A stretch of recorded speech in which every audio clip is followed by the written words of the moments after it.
I just noticed behind me John Deere tractors. I know a lot about John Deere. I love the company. But as you know, they've announced a few days ago that they're going to move a lot of their manufacturing business to Mexico. I'm just notifying John Deere right now.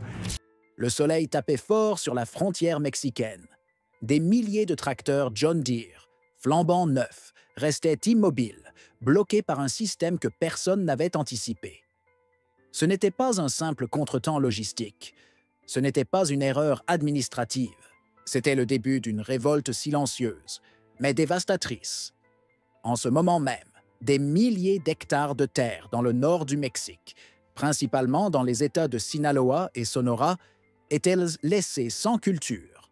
L'industrie agricole mexicaine était prête à démarrer sa saison de plantation, mais sans les machines nécessaires. John Deere, un géant de l'équipement agricole, s'est retrouvé piégé dans un jeu de politique économique et de frustration des agriculteurs. Mais ce n'était pas seulement un problème d'équipement, c'était un problème de survie. Pour les agriculteurs qui avaient payé d'avance pour leurs machines, le blocage était bien plus qu'un simple inconvénient. C'était une catastrophe. Les explications officielles de la douane mexicaine étaient vagues. Inspection renforcée, conformité aux normes agricoles. Mais derrière ces mots se cachait une réalité bien plus froide. Ce n'était pas juste une procédure, c'était un message. Un message que John Deere n'était plus le bienvenu et que ses pratiques avaient eu des conséquences.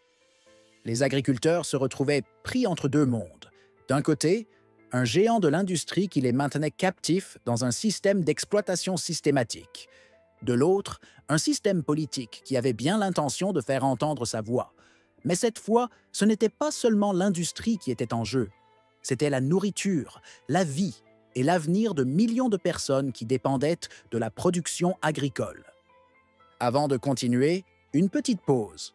Si vous aimez ce genre de contenu, abonnez-vous à notre chaîne. Nous avons pour objectif d'atteindre les 15 000 abonnés et votre soutien est essentiel pour y parvenir. Cela ne prend qu'une seconde et ça nous aide énormément. Maintenant, revenons à notre sujet.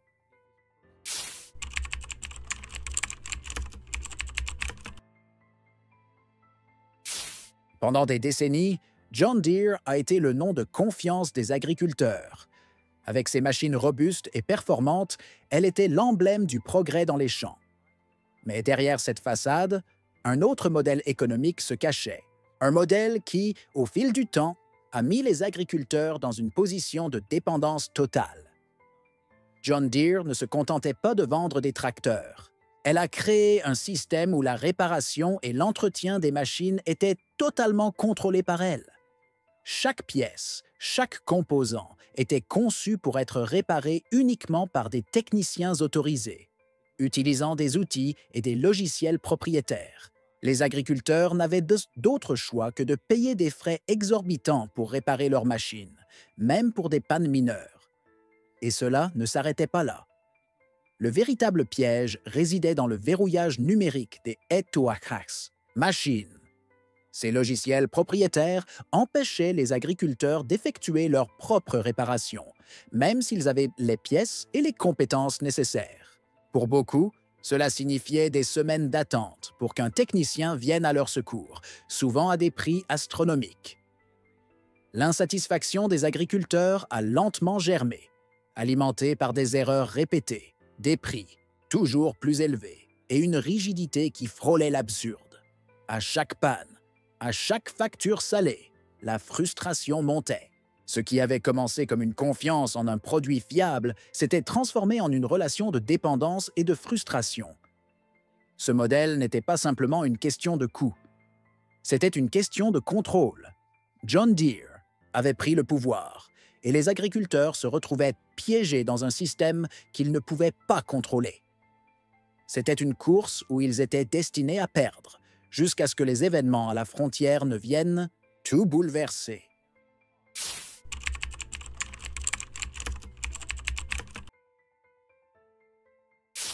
Tout a changé le jour où les agriculteurs ont compris que leur dépendance à John Deere était devenue insoutenable.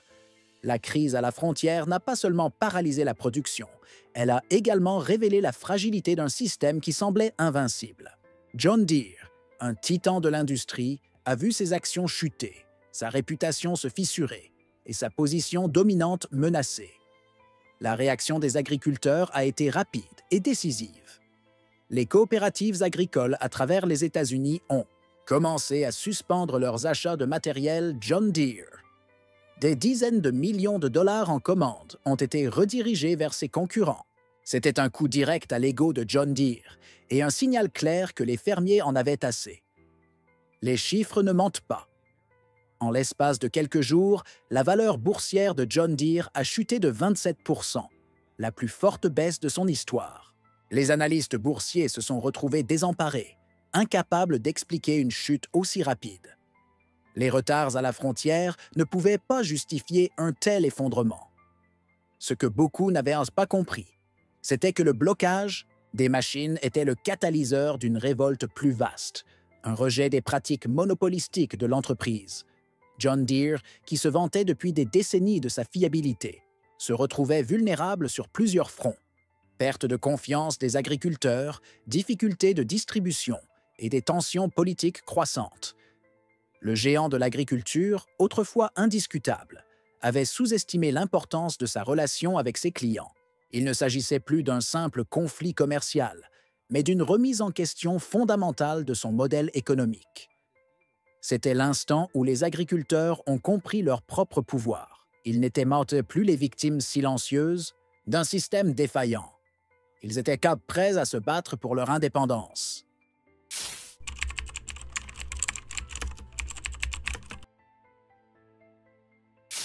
Alors que John Deere se retrouvait submergé par la crise, ses concurrents ont rapidement vu une occasion de se faire une place sur le marché. Les agriculteurs, poussés à bout par des années de dépendance et d'exploitation, ont commencé à se tourner vers d'autres marques, déterminés à ne plus être captifs d'un système qu'ils jugeaient inique. Case IH a été l'un des premiers à réagir, lançant son initiative Open Farming en seulement 5 jours après la fuite des documents internes de John Deere. Cette campagne n'était pas simplement un coup marketing, elle représentait un rejet total du modèle de John Deere. Case IH a promis aux agriculteurs qu'ils pouvaient avoir un contrôle total sur leurs machines, avec un accès complet aux diagnostics, aux pièces détachées et sans aucune restriction d'atelier. C'était une proposition de liberté qui résonnait profondément dans le cœur des agriculteurs. Kubota, un autre concurrent, a suivi de près en mettant en avant ses plateformes logicielles open source. Les agriculteurs pouvaient désormais personnaliser leurs machines et développer des applications spécifiques à leurs besoins. Pour Kubota, il ne s'agissait plus seulement de vendre des tracteurs, mais de restaurer l'indépendance des V's. Producteurs, Mahindra, le fabricant indien, a vu sa chance et a décidé de s'étendre rapidement aux États-Unis, doublant sa présence sur le marché. Son message était direct, propriétaire à 100%, à moitié prix. Les fermiers, fatigués de la domination de John Deere, ont vu en Mahindra une alternative viable et économique, et de nombreux concessionnaires ont rapidement changé de marque. L'ascension fulgurante de ses concurrents n'était pas seulement une réaction à une crise, mais un changement de paradigme. Les agriculteurs avaient hâte de trouver leurs alliés dans cette guerre de l'indépendance, et John Deere n'était plus le seul acteur incontournable.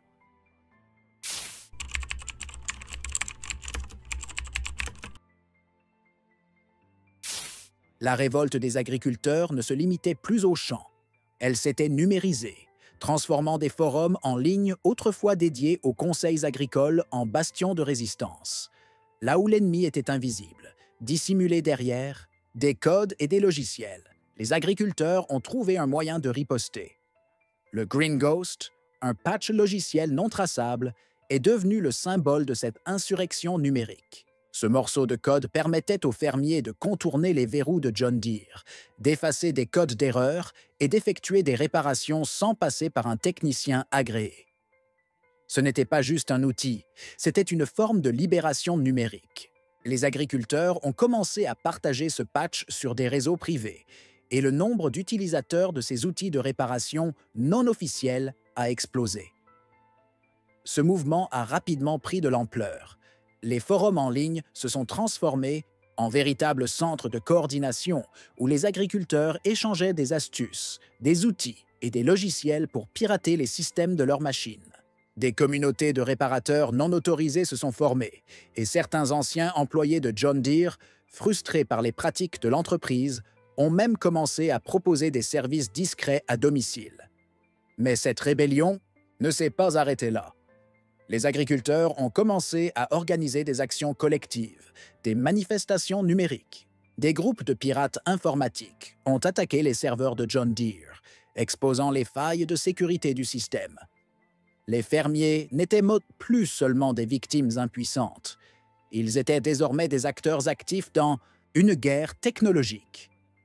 La résistance numérique était devenue aussi menaçante pour John Deere que ses tracteurs l'étaient pour les cultures. Un nouvel équilibre des forces s'installait et ce n'était que le début.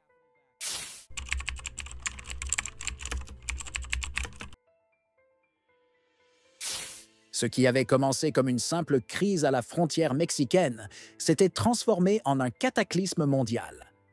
Les blocages des tracteurs de John Deere avaient paralysé des chaînes de production entières, créant des vagues de perturbations dans l'approvisionnement alimentaire mondial. Au Mexique, des millions d'acres de terres agricoles étaient laissés sans culture, mettant en péril la production de tomates, de laitues, de poivrons et d'avocats, des produits essentiels pour les marchés nord-américains. En quelques Guanajuato, jour, les prix des futurs sur ces produits ont bondi de façon spectaculaire, avec des hausses de 47% pour les tomates et des augmentations similaires pour les avocats.